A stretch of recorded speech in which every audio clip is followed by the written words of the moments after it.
السلام عليكم ورحمة الله وبركاته. الحمد لله نحمده ونستعينه ونستغفره ونؤمن به ونتوكل عليه ونعوذ بالله من شرور أنفسنا ومن سيئات أعمالنا من يهده الله فلا مضل له ومن يضلله فلا هادي له ونشهد أن لا إله إلا الله وحده لا شريك له ونشهد أن محمدا عبده ورسوله الذي أرسله بالحق بشيرا ونذيرا وداعيا إلى الله بإذنه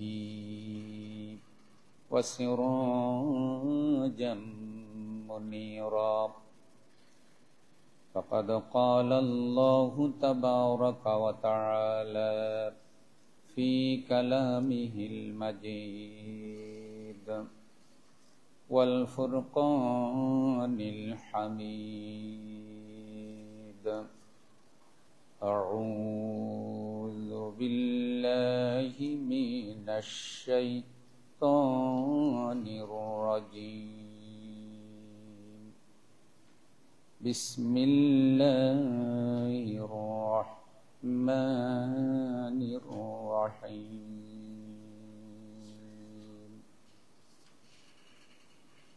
يا أيها الذين آمنوا لم تقولون ما لا تفعلون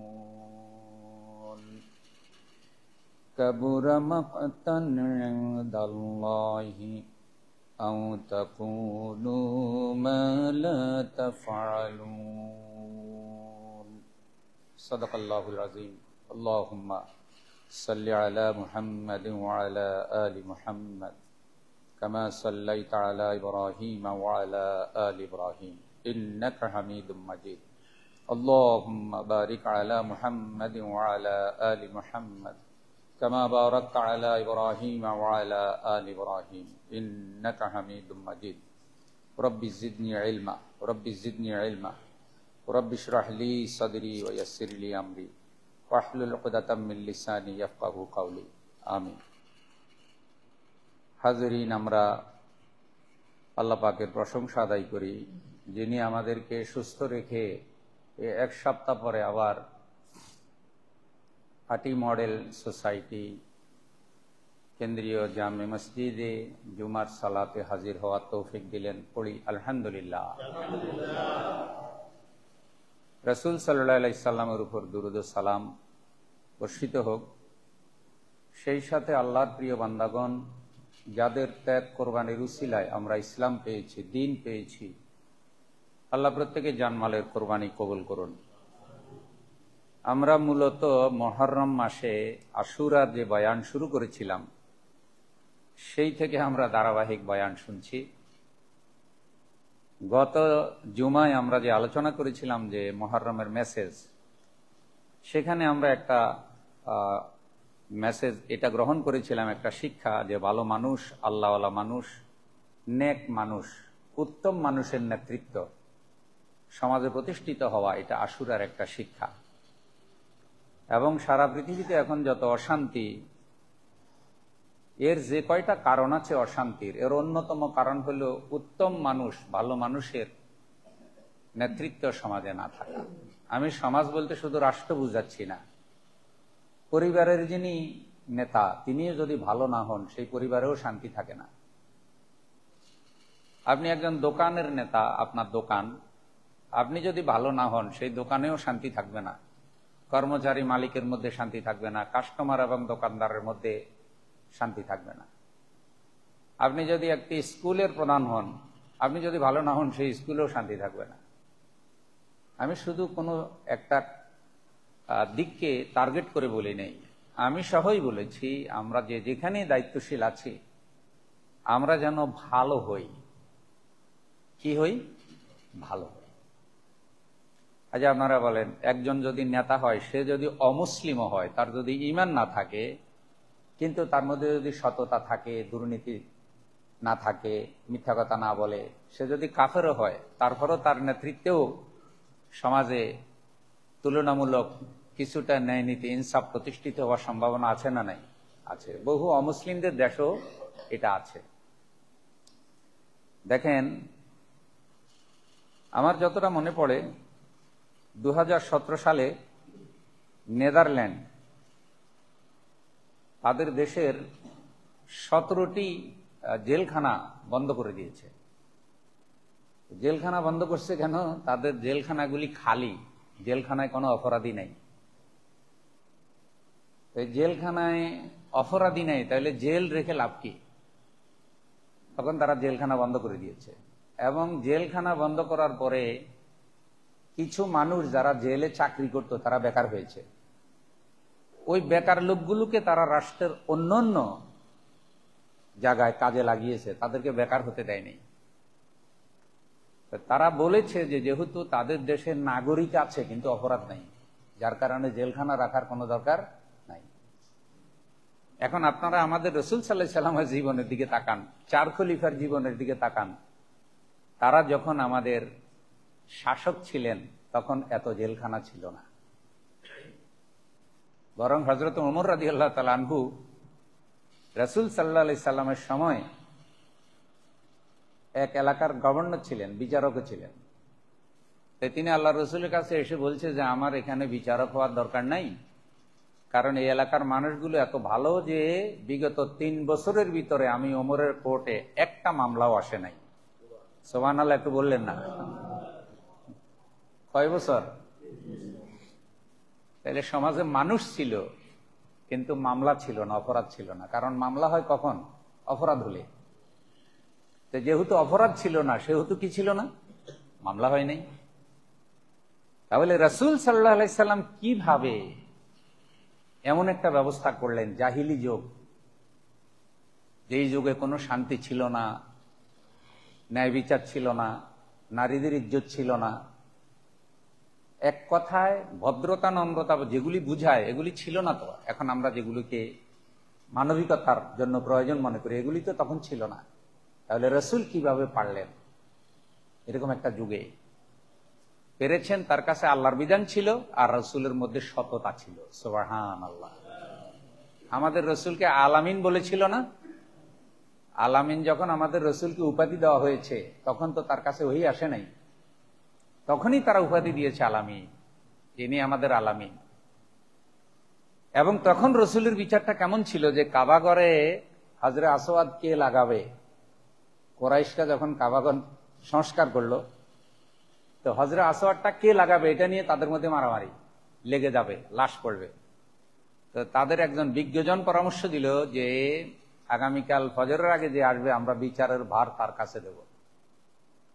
তিনি এই বুদ্ধিটা করেছিলেন এই কারণে যে আপাতত তাদেরকে আগামীকাল ফজর পর্যন্ত ঠেকিয়ে রাখি, কারণ এখন মারামারি লাগলে রক্তপাত হবে, লাশ পড়বে। দেখেন, বুদ্ধিমানরা যারা নেতা তারা কখনো মারামারি হোক, লাশ পড়ুক, এটা তারা চায় না। এই জন্য কুরাইশদের বড় নেতা তিনি ঘোষণা দিয়েছেন যে আগামীকাল ফজর পর্যন্ত অপেক্ষা করো, যে সবার আগে এখানে আসবে আমরা তার কাছে বিচারের ভার দেব।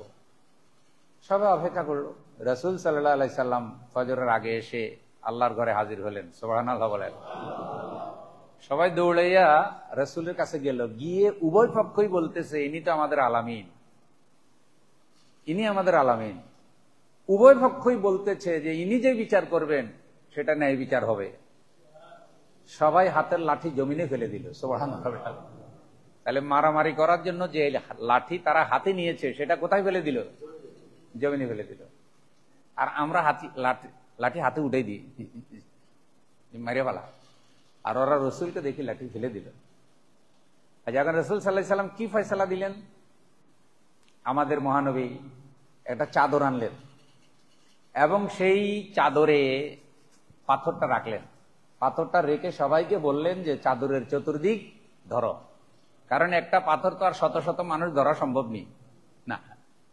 রাসূল নিজে ওখানে পাথরটা রাখলেন আর বললেন তোমরা ধরাধরি করে হযরত আসওয়াদের কাবাঘরের কোনায় নিয়ে যাও।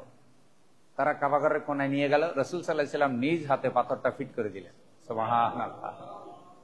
তাতে সমস্যার সমাধান হইল, মারামারিও হইল না। আর পৃথিবীর শ্রেষ্ঠ নবী মুহাম্মদুর রাসূলুল্লাহ সাল্লাল্লাহু আলাইহি সাল্লামের হাতে কাবাঘরে হযরত আসওয়াদটা লাগলো। এগুলি হইল সততা, সততার উদাহরণ। এই জন্য আল্লাহ তাআলা বলছেন সৎ মানুষের একটা বৈশিষ্ট্য হলো কি তাদের কথায় আর কাজে মিল থাকে, আর যারা অসৎ তাদের কথায় আর কাজে মিল। এই জন্য আল্লাহ বলছেন লিমা তাকুলুনা মা লা তাফআলুন, এমন কথা তোমরা কেন বলো যেটা তোমরা করো না।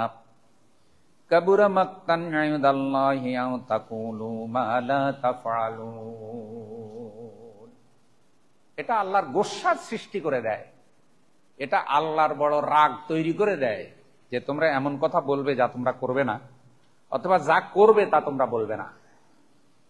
আমি যখন কথা বলবো আপনাদের সামনে, যখন আমি বলছি, আল্লাহ তাআলা আমার সব কথা রেকর্ড করছেন, আপনারা শুনছেন, সব রেকর্ড হচ্ছে। এখন আমি যদি মিডিয়ার সামনে কোনো কথা বলি, সাংবাদিকদের সামনে কোনো কথা বলি, তাহলে আমার কথাটা কি একজনের শুনে না অগণিত মানুষের কাছে যায়? আমি যখন মিডিয়ায় কোনো কথা বলবো অগণিত মানুষের কাছে যায়। এখন আমি যদি মিডিয়ায় এমন কথা বলি যেটা অন্তরে যা আছে বাহিরে তা বলছি না, অন্তরে অন্তরে আমিও জানি যে আমি সত্যের বিরুদ্ধে বলছি, অন্তরে অন্তরে আমিও জানি আমি মিথ্যার পক্ষে বলছি, কিন্তু আমার স্বার্থে বলছি, আমার কামনা বাসনা চরিতার্থ করার জন্য বলছি, তখন আল্লাহ বলছে কাবুরা মাকতান ইনদাল্লাহ, এটা আল্লাহর কাছে বড় গোস্বার বিষয়। তোমার এই মিথ্যা বিবৃতি, তোমার এই মিথ্যা বয়ান, তোমার এই মিথ্যা কথা আল্লাহর গোস্বা সৃষ্টি করে দেয় যে তুমি এমনটা বলো যেটা তুমি করো না, আর যেটা করো সেটা তুমি বলো না। আল্লাহ তাআলা আমাদের কথায় আর কাজে মিল সৃষ্টি করে দেন, বলেন আমিন। তো কথায় আর কাজে মিল থাকা এটা ইমানদারের লক্ষণ। এটা কিসের লক্ষণ? ইমানদারের লক্ষণ। আর কথায় আর কাজে মিল না থাকাটা হলো মুনাফিকের লক্ষণ। মুনাফিকের কথায় আর কাজে কি নাই? মিল নাই। এটা আমরা একটা নসিহা এখান থেকে আমরা পেলাম। আরেকটা জিনিস যেটা আমরা পেলাম যে কোমলতা, ক্ষমাপরায়ণতা, এটা ইসলামী নেতৃত্বের অন্যতম বৈশিষ্ট্য। কোমলতা, ক্ষমাপরায়ণতা। কোমলতা মানে তিনি খুব নরম করে, কোমল ভাবে, পজিটিভলি কথা বলবেন। কথা শুনলে মানুষের ভালো লাগবে, না রে কথা তো সুন্দর বলছেন। ভাই কথার মধ্যে একটা মজা আছে না নাই? ইনশাআল্লাহ কথার মধ্যে একটা মজা আছে। আল্লাহর কাছে দোয়া করা যে আল্লাহ আমি যে কথা বলছি, আল্লাহ আমার কথা যেন শ্রোতাদের কাছে মধুর হয়, গ্রহণযোগ্য হয়, শ্রোতারা যেন হৃদয় দিয়া, অন্তর দিয়া কথাটা বুঝতে পারে, বলেন আমিন। আপনারাও যে কথা বলেন, কিছু মানুষ শুনে না, কারো কথা বেশি মানুষ শুনে, কারো কথা কম মানুষ শুনে, শোনানোর জন্যই তো বলেন। তো কোমল কথা বলা, কোমল কথা বলা। আল্লাহ রাব্বুল আলামিন বলেন ওয়ালা তুসাইর খাদ্দাকা লিন্নাস ওয়ালা তামশি ফিল আরদি মারাহা, গাল ভেটকি দিয়ে উচ্চ স্বরে কর্কশ আওয়াজে কথা বলো না।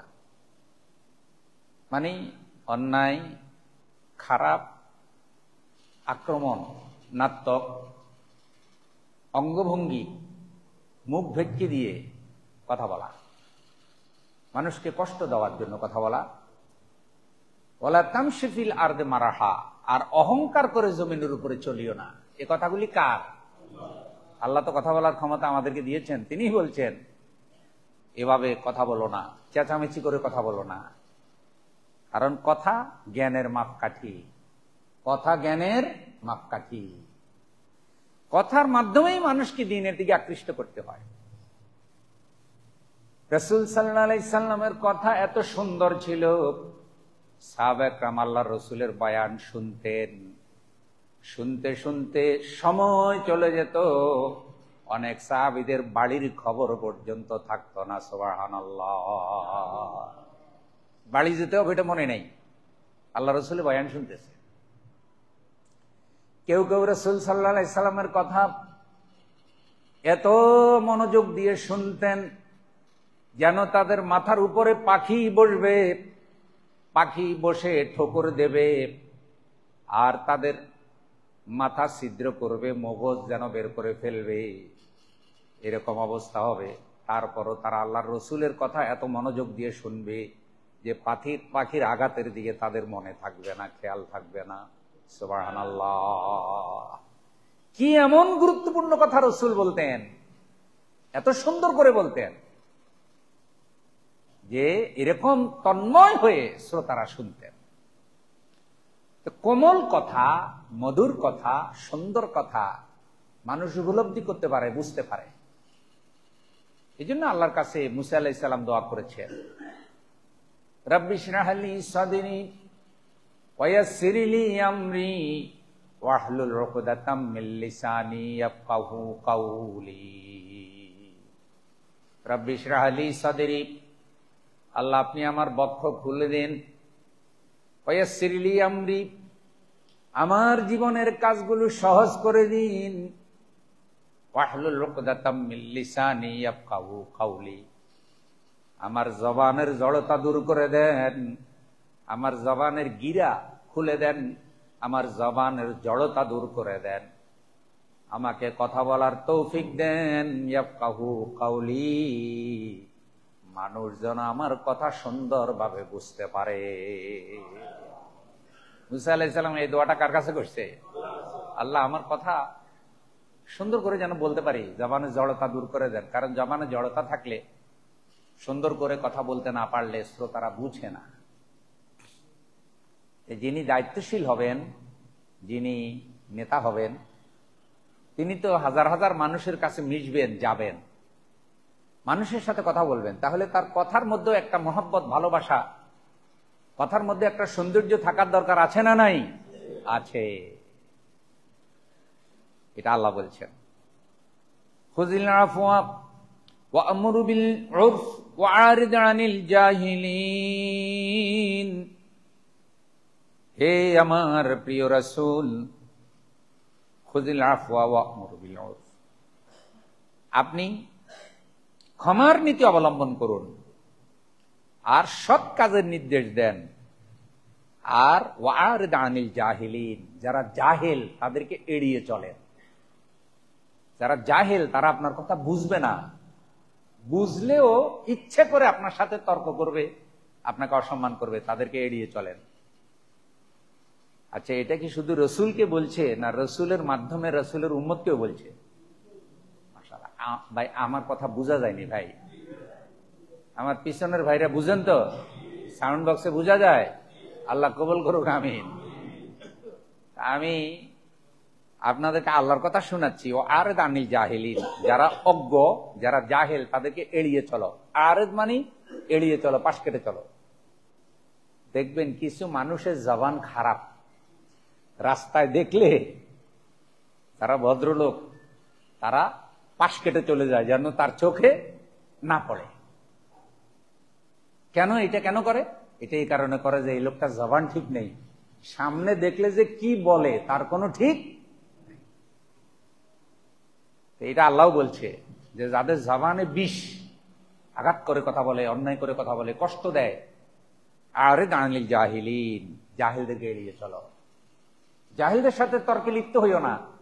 যতই চেষ্টা করবে জাহিলদেরকে বুঝাইতে পারবে না। আবু জেহেলকে রাসূল সাল্লাল্লাহু আলাইহি সাল্লাম বুঝাইতে পেরেছেনি?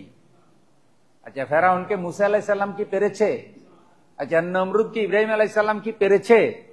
এগুলো হলো জাহেল। আল্লাহ রসুলের সাথে পর্যন্ত তর্ক করেছে তারা। এই জন্য দেখবেন যত ভালো আলেমই হোক, যারা মারাত্মক জাহেল তারা তর্ক জুড়িয়ে দেয়, অপমান করে। আল্লাহ বলছে তাদেরকে এড়িয়ে চলুন। আর যারা ভালো মানুষ, সাধারণ জনগণ, আল্লাহর মুহিব্বিন বান্দা, যাদের কাছে দাওয়াত দেবেন, যাদের কাছে যাবেন, তাদের নম্রতা আছে, ভদ্রতা আছে, তাদেরকে আপনি ক্ষমার নীতি অনুসরণ করুন আর তাদেরকে সৎ কাজের আদেশ দিন। দেখেন আমি যেই সব দেশগুলো সফর করেছি তার মধ্যে আমি বহু অমুসলিম পেয়েছি যাদের অন্তরটা অনেক নরম। এই যে আমেরিকা এখন যারা নতুন করে মুসলমান হয়, বহু মানুষ আছে তাদের অন্তর নরম, কাফের কিন্তু খুবই কোমল হৃদয়। তাদের কাছে কেউ তাওহীদের দাওয়াত নিয়ে যায় নাই। এখন মুসলিম কমিউনিটির ভাইয়েরা যারা দাওয়াত দেয়, তারা যখন তাদেরকে কোরআনের কপি দেয়, কোরআন পড়ে আর যখন সুন্দর করে বুঝাইতে থাকে, তখন তারা কিন্তু কথা শুনে, খুব মনোযোগ দিয়ে শুনে। আর শুনলে বোঝা যায় যে তার দিলের মধ্যে ভদ্রতা আছে। আর আল্লাহর কোরআনের কথা যদি আপনি তার কানে পৌঁছাই দিতে পারেন, লোকটা হেদায়েত হয়ে যায়। সুবহানাল্লাহ। দেখেন, আমি নিউ ইয়র্ক থেকে বিমানে উঠছি, যাব হলো মিশিগান, ডেট্রয়েটে নামবো। তো আমার পাশে হাফ প্যান্ট পরা এক ভদ্রলোক এসে বলছে, সেন্টু গেঞ্জি পরা আর হাফ প্যান্ট পরা, এটা তাদের ড্রেস। তো বসার সময় হেসে উঠে আমাকে বলে আসসালামু আলাইকুম। আমি বললাম ওয়ালাইকুম আসসালাম। আচ্ছা, আমেরিকার মতো দেশে একটা বিমানে যেখানে প্রায় বেশিরভাগই অমুসলমান, সেখানে একটা লোক হাফ প্যান্ট পরা সেন্টু গেঞ্জি পরে যদি আসসালামু আলাইকুম বলে, জিনিসটা কি একটু ভালো লাগে না? কোন আপনি তার হাফ প্যান্ট আর সেন্টু গেঞ্জি দেখলেই আপনি আমাদের বাংলাদেশিরা বলবে যে এটা তো মনে হয় কোনো ভালো মানুষই না। তো সে কিন্তু আমাকে সালাম দিয়ে বসলো, আমি তার সালামে জবাব দিলাম। আমি আর তার সাথে বেশি কথা বললাম না, কিন্তু আমি খুশি হলাম সে আমাকে হেসে উঠে ধন্যবাদ জানাইলো। তার মানে সে আমার ড্রেস দেখে বুঝতে পারছে আমি মুসলিম। যে আশেপাশে যারা ছিল বেশি সবাই কিন্তু অমুসলিম, কিন্তু উঠার সময়, নামার সময় তাদের যে মানবিকতা, এটা আসলেই মনুষ্যত্বের বৈশিষ্ট্য। ধাক্কা দিয়ে আগে যাবে না, বলবে প্লিজ আপনি আগে যান, প্লিজ আপনি আগে যান। ধরেন একটা মার্কেটে ঢুকছেন, একটা অমুসলিম মেয়ে আপনার সামনে দিয়ে ঢুকছে, আপনি পিছিয়ে আছেন, সে ঢুকে দরজাটা ছেড়ে দিচ্ছে না, দরজাটা ধরে রেখেছে, আপনি ঢুকার পরে সে দরজাটা ছাড়তেছে। আচ্ছা বলেন তো, এগুলি কি ভালো গুণ না? কথা বলেন না কেন? ভালো গুণ। রাস্তায় আপনাকে দেখছে, আপনাকে কিছুই সে চিনে না, জানে না। আমরা তো দেখলে সালাম দিই, আমরা মুসলমানরা তো এখন অনেকে সালামও দিই না ঠিক মতো, কিন্তু ওরা রাস্তায় দেখলে হাত উঠায় বলবে হাই, থ্যাংক ইউ, এনজয়, অথচ আপনাকে চিনিও না। তাদেরকে যদি আপনি এটা সাড়া না দেন, তাহলে তারা আপনাকে কিছু বলবে না, কিন্তু মনে মনে ধারণা করবে লোকটা ভদ্র না, লোকটা কি না। আর আমরা তো একটা সালাম দিলে চেহারা ফিরাইও না, মাথাও নাড়াই না মাঝে মধ্যে। আল্লাহ তাআলা আমাদের এই মানবিক গুণগুলো দান করুন, আরো অনেক বেশি পরিমাণে দান করুন। প্রিয় বন্ধু, ইসলাম হারায় গেলে সব হারিয়ে যাবে। আর ইসলাম থাকলে, কুলের ঘরেও যদি থাকি, আল্লাহ তাআলা কুলের ঘরটা আমাদের জন্য জান্নাতি পরিবেশ করে দেবে। আমাদের সেই বৈশিষ্ট্য ফিরে পেলে আজও আমরা মানুষকে দাওয়াত দিতে পারি।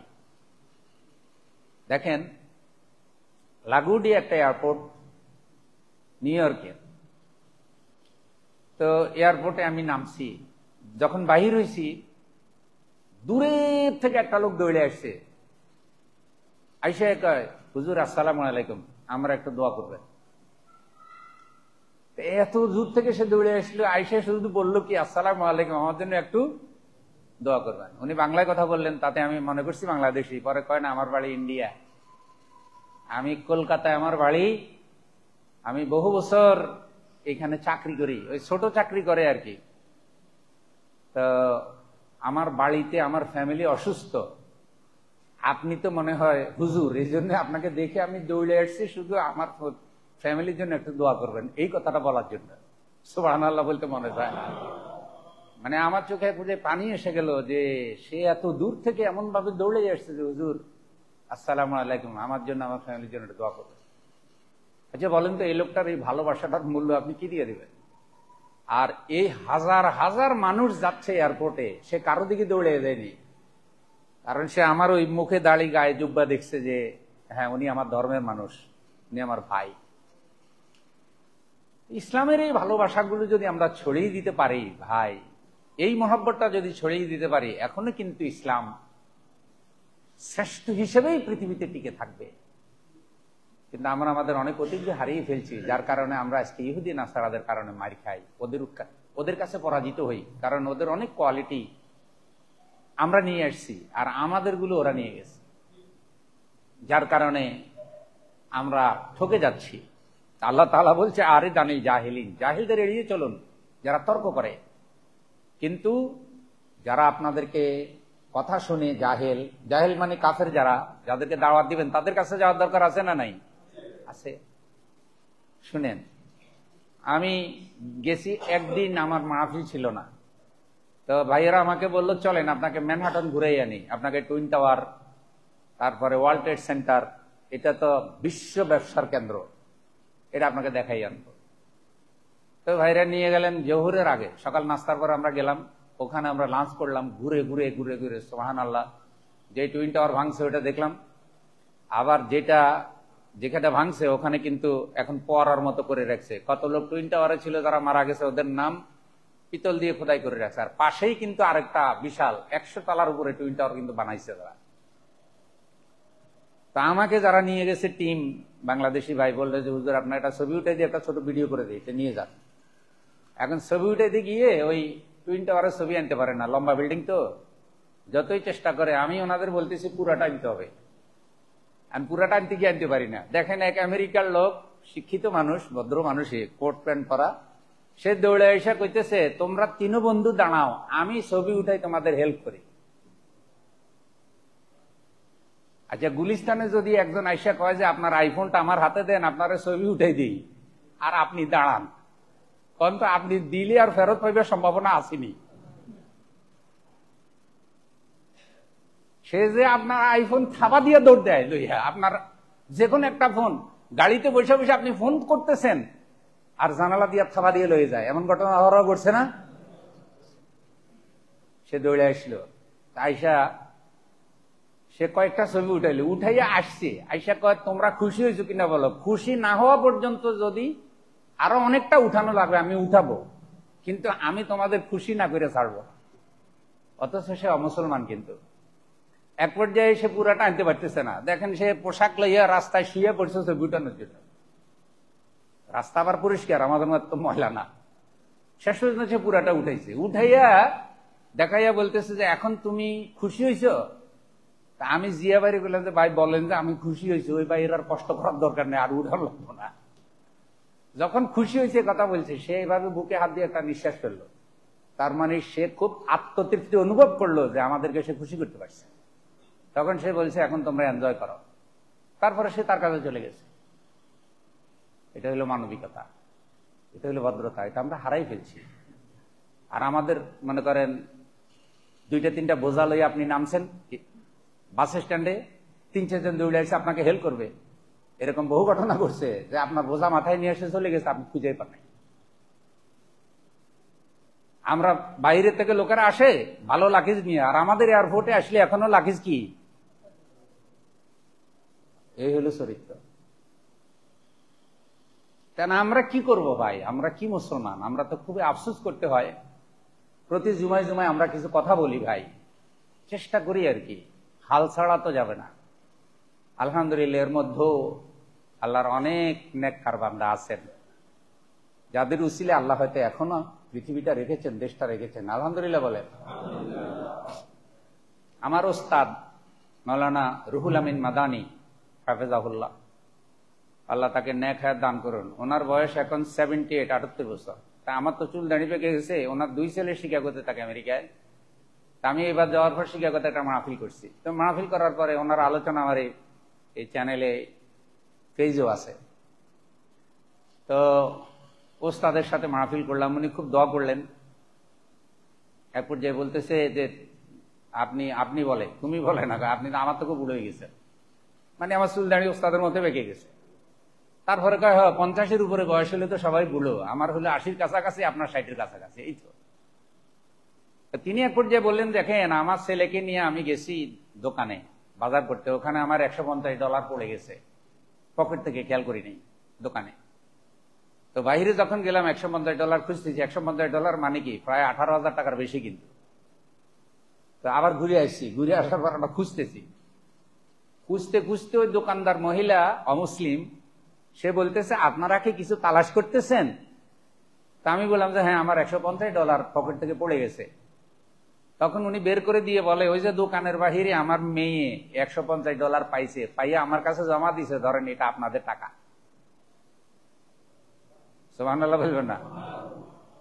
আর আমাদের এই মসজিদের মধ্যেও যদি আপনার পকেট থেকে ধরেন 20,000 টাকা পড়ে গেছে, হ্যাঁ আলহামদুলিল্লাহ এমন মানুষ আছে হয়তো পাইলে ফেরত দিবে, কিন্তু এই মসজিদে এমন মানুষ আছে না নাই যে যারা পাইলে ফেরত দিবার কোনো সম্ভাবনা? যে জাতি মসজিদের ভিতরে জুতাই চুরি করে সেই জাতি আবার 18,000 টাকা ফেরত দিবে? এই সত্যতা তাদের আছে ভাই, এটা তাদের আছে, আমরা হারাই ফেলতেছি। ভালো অনেক কোয়ালিটি যেগুলি আমাদের, আল্লাহ তাআলা আমাদেরকে এইসব মানবিকতা দান করুন। আল্লাহ বলছেন এইসব কোয়ালিটি অর্জন করো। فَبِمَا رَحْمَةٍ مِّنَ اللَّهِ لِنتَ لَهُمْ وَلَوْ كُنتَ فَظًّا غَلِيظَ الْقَلْبِ لَانفَضُّوا مِنْ حَوْلِكَ فَاعْفُ عَنْهُمْ وَاسْتَغْفِرْ لَهُمْ وَشَاوِرْهُمْ فِي الْأَمْرِ فَإِذَا عَزَمْتَ فَتَوَكَّلْ عَلَى اللَّهِ।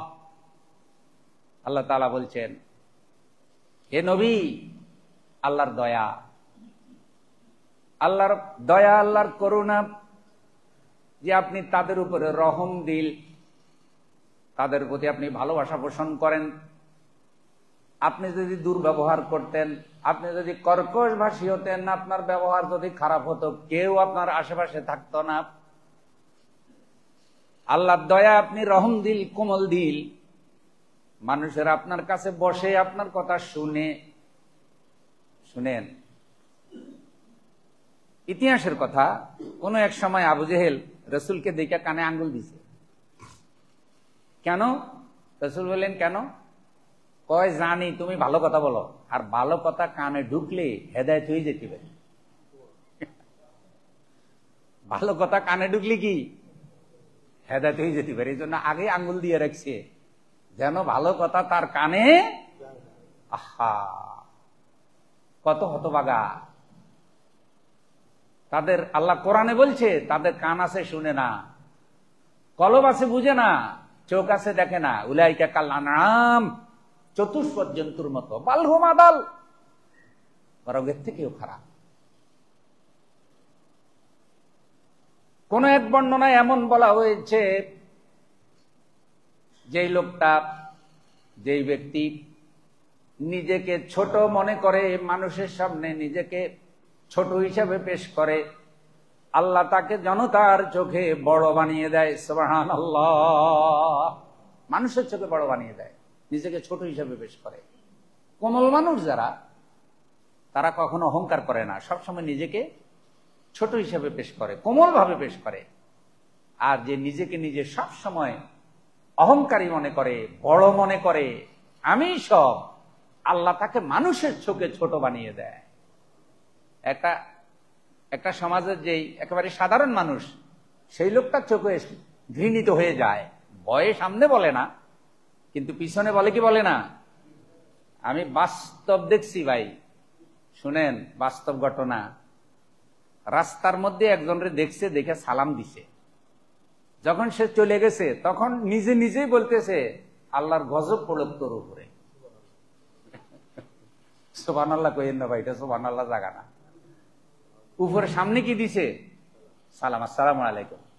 আর পিছনে বলতেছে আল্লাহর গজব পড়ুক। পিছন দিক দিয়ে আমি হেঁটে হেঁটে আসরের নামাজে জামাতে যাচ্ছিলাম, আরো প্রায় 15 বছর আগের ঘটনা। আস্তে করে আমি কইলাম, ভাই সামনে সালাম দিলেন, পিছনে গজব দিলেন। হুজুর জানেন না, এটা খাড়া সন্ত্রাস। ওরে যদি এখন আমি সালাম না দিই, ও বলবো যে দেখছো আমার সামনে দিয়ে গেল, সালাম দিল না। কিন্তু এই জালিম যেদিন মরবে সেদিন আমি মিলাদ দেব। আমি বাড়ি করার সময় আমার থেকে 50,000 টাকা চাঁদা নিছে। তাহলে উপরে সালাম দিছে ডরে, আর পরে গজব দিছে ওটা অন্তর থেকে। এই জন্য খারাপ মানুষেরা মানুষের অভিশাপ পায়, গজব পায়। সামনে যতই ফুলের মালা দেখ, পিছনে কি দেয়?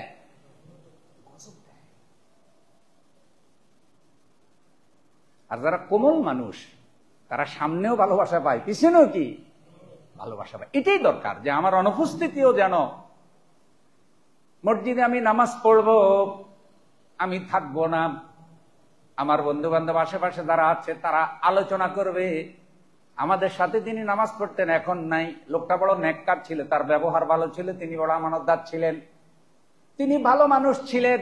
এই যে স্বীকৃতি, এটাই হলো দোয়া, এটাই হলো দোয়া। মানুষের এই ভালো আলোচনা যখন চলে, কি সুন্দর কথা আল্লাহ রসুল বলছে। কোন এক লাশ রসুলের সামনে দিয়ে যাচ্ছিল, কিছু সাহাবী ছিলেন। রসুল জানতে চাইলেন লোকটার কর্ম সম্পর্কে তোমরা কি জানো? সবাই খালি তার খারাপ কর্মে সাক্ষী দিল।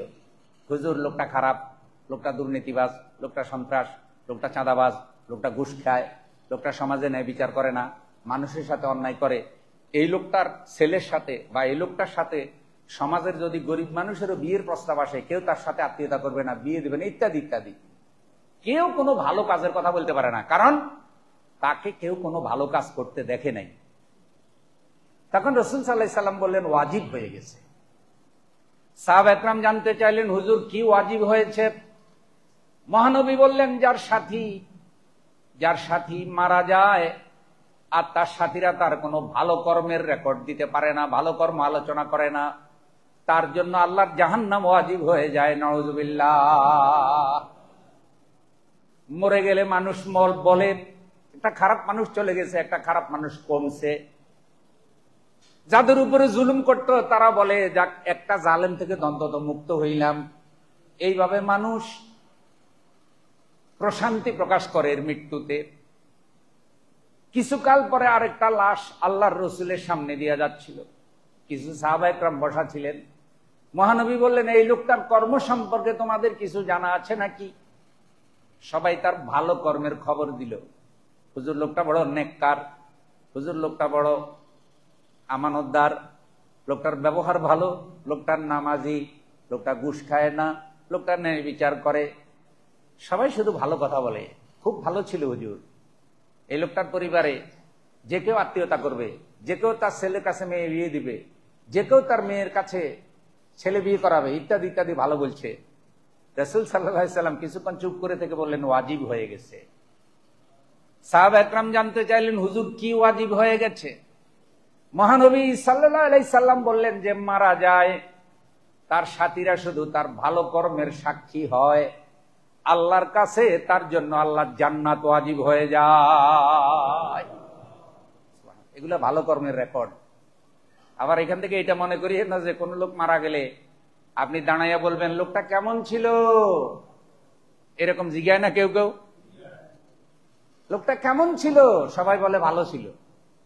আসলে সে মোটেও কি ভালো ছিল না। যদি সবাই এই কথাটা বলে, তাইলে কথাটা কি ঠিক হবে না মিছে হবে? ওইটা না। এখানে যেটা বলা হচ্ছে সেটা হলো ওই লোকটার কর্ম সম্পর্কে রাসূল জানতে চেয়েছেন, আসলে অরিজিনাল রিপোর্টটা কি। আর কোন মানুষ মরে গেলে তার জন্য এটা বলা যে আল্লাহ তারে মাফ করে দাও, আল্লাহ তারে ক্ষমা করে দাও, তারে জান্নাত দাও। বলেন আমিন। ভাই, সবাই জান্নাতে গেলে আপনার আমার কোনো অসুবিধা আছে না। আর আপনার আমার এই দোয়া হইল তার প্রতি ভালোবাসা বা আমার আপনার দায়িত্ব, কিন্তু তার বিচার হবে তার আমল অনুযায়ী, তার বিচার হবে তার আমল অনুযায়ী। এটাই আল্লাহ বলছে। এই ব্যবহার, এই মানবিকতা, এই কোয়ালিটি অর্জন করা, এটা কিন্তু আমাদের জন্য মেসেজ। হযরত হোসেন রাদিয়াল্লাহু তাআলা আনহুর আত্মত্যাগ এই মেসেজ আমাদেরকে জানিয়ে দেয় যে এতটা কষ্ট ভোগ করেছেন তিনি, জীবন দিয়েছেন, পরিবার হারিয়েছেন, কিন্তু অভিশাপ দেন নাই, গালিগালাজ করেন নাই, খারাপ ব্যবহারও করেন নাই, সবর করেছেন, ধৈর্য ধারণ করেছেন। ফলে আল্লাহ তাআলা তাকে বিজয় দান করেছে। তিনি মানুষের দোয়া পাচ্ছেন, তিনি মানুষের ভালোবাসা পাচ্ছেন। এই পথে যারা মারা যায়, আল্লাহ রাব্বুল আলামিন সেটাকে শাহাদাতের মৃত্যু বলেছেন। সুবহানাল্লাহ। ন্যায়ের কাজ করতে গিয়ে, ন্যায় প্রতিষ্ঠিত করতে গিয়ে যদি কারো মৃত্যু হয়, আল্লাহ তাকে শাহাদাতের মৃত্যু বলেছেন। শহীদ কারা? শাহাদাত শব্দটি দেখেন, সাক্ষী, সাক্ষী। শাহাদাত হলো আরবি শব্দ শিন হা দাল, এর থেকে উৎপত্তি। শহীদ শব্দের অর্থ যিনি উপস্থিত থেকে কোনো ঘটনা প্রত্যক্ষ করেন তাকে বলে সাক্ষী, শহীদ। ধরেন এখানে একটা যদি দরবার হয়, তাহলে বাদী বিবাদীর মধ্যে ফয়সালা হয় কি দিয়া? সাক্ষী দিয়া। তো সাক্ষী কাকে বলে? সাক্ষী বলে ওই ব্যক্তিকে যে দাঁড়িয়ে থেকে ঘটনাটা কি দেখেছে। যাদেরকে আল্লাহ তাআলা শহীদ বলেছেন তারা হলো আল্লাহর দ্বীনের পক্ষে সাক্ষী। তারা আল্লাহর উপর ঈমান এনেছে, তারা ন্যায় নীতির পক্ষ অবলম্বন করেছে, তারা অন্যায় অত্যাচার করে নাই, শেষ পর্যন্ত আল্লাহর দ্বীনের জন্য আল্লাহর রাস্তায় তারা জীবনটা পর্যন্ত দিয়ে দিয়েছে। আল্লাহ তাদেরকে বলেছেন সত্যের সাক্ষী, ইসলামের পক্ষে তারা হলো সাক্ষী। সুবহানাল্লাহ, সাক্ষী। এই জন্য আল্লাহ তাআলা তাদের মৃত্যুকে সম্মানিত করেছেন এভাবে যে তাদের মৃত্যু হয়েছে আল্লাহর পথে মৃত্যু। কার পথে?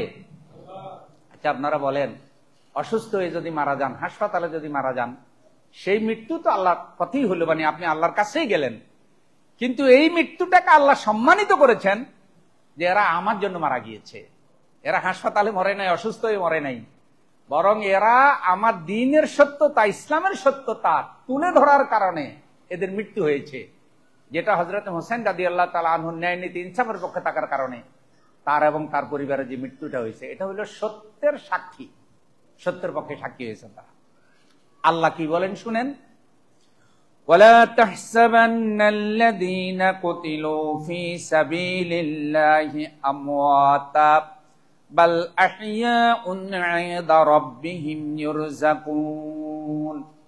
সূরা আলে ইমরান 169 নম্বর আয়াত।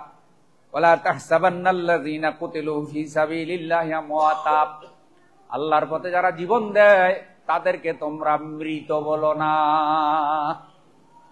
বলেন সুবহানাল্লাহ। যারা আল্লাহর পথে জীবন দেয় তাদেরকে কি বলো না? মৃত বলো না। আচ্ছা কি তারা কি মারা যায় নাই? কথা বলেন, তারা তো মারাই গিয়েছে। কিন্তু আল্লাহ বলেছেন যে এই মৃত্যু মৃত্যু নয়, এই মৃত্যুর নাম হলো জীবন। সুবহানাল্লাহ। আপনার আমার কাছে তারা মৃত, কিন্তু আল্লাহর কাছে তারা কি নয়? মৃত নয়। বাল আহইয়া বাল আহইয়া বাল আহইয়াউন, আল্লাহ বলছেন তারা জীবিত, তারা জীবিত। ইনদা রাব্বিহিম ইউরযাকুন, তাদের রবের কাছে, তাদের রিজক আছে। সুবহানাল্লাহ। কারণ তারা জীবন দিছে কার পথে? তাহলে আল্লাহর পথে যারা জীবন দেয় তাদেরকে বলে শহীদ। যাদের ঈমান আছে, যাদের ইসলাম আছে। মনে রাখবেন, কোন অমুসলিম মরলে তারে শহীদ বলা যাবে। আপনারা কোনো বেজার হয়েছেন নি? অমুসলিমকে শহীদ বলা যাবে নি। শহীদ শব্দটা কি অন ইসলামিক শব্দ না ইসলামিক শব্দ? তো এখন আমাদের মুসলমানরা কোন জায়গায় এটা ব্যবহার করতে হবে এটা বুঝে না, যার কারণে আমাদের মুসলমান ভাইয়ারা না বুঝার কারণে অনেক অমুসলিমকেও কি বলে? শহীদ বলে। শহীদ বলে। এটা বললে ঠিক হবে না, পাপ হবে এটা। কারণ শহীদ হওয়ার জন্য ঈমান শর্ত, শহীদ হওয়ার জন্য ন্যায় নীতি ইনসাফের পক্ষে ভূমিকা রাখা, আল্লাহর দ্বীনের পক্ষে ভূমিকা রাখা দরকার। আল্লাহ রাব্বুল আলামিন আরো বলেন, ওয়ালা তাকুলু লিমান ইউকতালু ফী সাবিলিল্লাহি আমওয়াতা বাল আহইয়াউন ওয়ালাকিন লা তাশউরুন। আল্লাহর পথে যারা জীবন দেয় তাদেরকে তোমরা মৃত বলো না, বরং তারা জীবিত। তাদের জীবিত, তারা যে জীবিত, তারা কেমনে জীবিত এটা তোমরা অনেকেই বুঝো না। তাদের জীবন সম্পর্কে তোমাদের কোনো ধারণা নাই। ভাই, সূরা ইয়াসিনে হাবিবে নাজ্জারের একটা ঘটনা আছে, যে রসুলদের পক্ষ অবলম্বন করার কারণে কাফেররা তাকে মেরে ফেলেছিল। বুড়ো মানুষ, তিনি ধোপা ছিলেন, কাপড় পরিষ্কার করতেন। তো তার বুকের উপরে লাফাইতে লাফাইতে তার বুকের খাঁচা ভেঙে ফেলেছে। মোটা মোটা দুইজন মানুষকে জালেমরা তার বুকে উঠাই দিছে, একজনকে আরেকজনকে পেটে উঠাই দিছে। তো যে বুকে লাফাইতেছে সে বুকের খাঁচা ভেঙে ফেলেছে, যে পেটে লাফাইতেছে ওর নাড়ি বুড়িগুলো পায়খানার রাস্তা দিয়ে বেরিয়ে গেছে। এরপরে তার মৃত্যু হয়ে গেছে ওদের পায়ের নিচে। মৃত্যুটা কার জন্য হয়েছে? এই মৃত্যুতে জাগতিক কোনো কামনা বাসনা তার ছিল কিচ্ছু ছিল না। কোরআনুল কারীমে আল্লাহ বললেন, কিলা দুখুলিল জান্নাতা ক্বালা ইয়া লাইতা কাউমি ইয়ালামুন। আল্লাহর রাস্তায় তার মৃত্যু হয়ে গেল, তার লাশ এখনো জালেমদের পায়ের নিচে। আল্লাহ তার রূহকে বললেন, কিলা দুখুলিল জান্নাহ, আমার জান্নাতে প্রবেশ করো। সুবহানাল্লাহ, এ হলো শহীদ। আমার জান্নাতে প্রবেশ করো, এ হলো শহীদ। তো এই মৃত্যুটা হয় কখন? যখন হযরত হোসেন রাদিয়াল্লাহু তাআলা আনহুর মতো ঈমান, চেতনা, রাসূল সাল্লাল্লাহু আলাইহি সাল্লামের ঈমান চেতনা আপনার আমার মধ্যে তৈরি হবে, তখন এটা সৃষ্টি হয়। আল্লাহ বলছেন, ওয়ালা ইমুতুম আও কুতিলতুম লা ইলাল্লাহি তুহশারুন। বাংলাদেশ রাও ক্লাবের চেয়ারম্যান কর্নেল আব্দুল হক। আচ্ছা, তো আল্লাহ তাআলা বলছেন, যদি তোমরা আল্লাহর রাস্তায় নিহত হও অথবা যদি তোমরা মারা যাও এই পথে, উভয় অবস্থায় তোমাদেরকে আল্লাহর কাছেই যেতে হবে। আল্লাহ আমাদেরকে নেককার হিসাবে আল্লাহর কাছে যাওয়ার তৌফিক দান করুন। শেষ কথাটা আমি বলি এভাবে, রাসূল সাল্লাল্লাহু আলাইহি সাল্লাম বলছেন যে অনতিবিলম্বে তোমরা এমন নেতা পাবে, এমন শাসক পাবে, তুনকিরুনা তারিফুনা, ভালো কাজও করবে খারাপ কাজও করবে, এমন শাসক তোমরা পাবে অনতিবিলম্বে। ফামান আনকারা ফাকাত বারিয়া ওমান কারিহা ফাকাত সালেমা, আইমান কারিহা বিকালবিহি ওয়া আনকারা বিকালবিহি। যারা ওই শাসকের খারাপ কাজের প্রতিবাদ করবে তারা আল্লাহর কাছে নিরাপদ থাকবে। যারা ওইসব শাসকের খারাপ কাজ সমর্থন করবে, এরকম কিছু মানুষও আছে না নাই, যে উনি আমার বড় হুজুর, উনি যা করবে সব বিনা বাক্যে ঠিক। আচ্ছা আপনারা বলেন তো, মসজিদের ইমামেরও কি আপনারা এভাবে অন্ধভাবে মানেন? আচ্ছা, আজকে যদি আমি জুমার নামাজ ফরজ 4 রাকাত পড়াই, আপনারা কি মানবেন? আপনারা কি এটা বলবেন এত বড় হুজুর, আমাদের ক্ষতি, হুজুরের 2 রাকাত বেশি পড়াইলে অসুবিধা কি? নামাজ তো রুকু বেশি, সেজদা বেশি, তেলাওয়াত বেশি, এটা কি আপনারা বলবেন যে আমল যেহেতু বেশি সওয়াবও বেশি? তা আমল বেশি হলে তো হবে না, সেটা তো শরীয়ত অনুযায়ী হওয়া লাগবে, ঠিক কিনা বলেন? ইমামের যেরকম লোকমা দেন, তো সমাজের বাইরে যারা নেতা টেতা হবে আর কি, পরিবার, সমাজ, রাষ্ট্র ইত্যাদি ইত্যাদি চালাবে, তারা যদি খারাপ কাজ করে এগুলোর ব্যাপারে প্রতিবাদ করা। রসুল বলছে যারা এগুলির সাথে মিলে যাবে, ওদের এগুলা সমর্থন করবে, আল্লাহ ওই জাহেলদের সাথে এর অন্তর মিলিয়ে দিবে, ফলে ফেরাউন নমরুদের সাথে তার হাসর হবে। আচ্ছা, রসুলের উম্মত হইয়া আবু জেহেলের সাথে হাসর হোক, এটা কে কে চান? একজনও হাত উঠাইলেন না। রসুলের উম্মত হইয়া রসুলের সাথে হাসর হোক, এটা কি সবাই চাই? নারায়ে তাকবীর। তাহলে রসুলের চরিত্রে চরিত্রবান যারা আল্লাহওয়ালা মানুষ, তাদেরকে সমাজের সব জায়গায় সেটিং করতে হবে, তাহলে দেখবেন ওয়াজ কম করলেও চলবে। আর ওই জায়গায় যদি খারাপ মানুষ থাকে, ওয়াজ যত বেশি করুক, ওয়াজ করতে করতে হুজুর এই মঞ্চে মরিয়া গেলেও হেদায়েত হওয়ার সম্ভাবনা নেই, কারণ শুধু ওয়াজে তো আর সমাজ ভালো হয় না। আল্লাহ আমাদের কবুল করুন, আমিন। সুবহানাকাল্লাহুম্মা ওয়া বিহামদিকা আশহাদু আল্লা ইলাহা ইল্লা আনতা আস্তাগফিরুকা।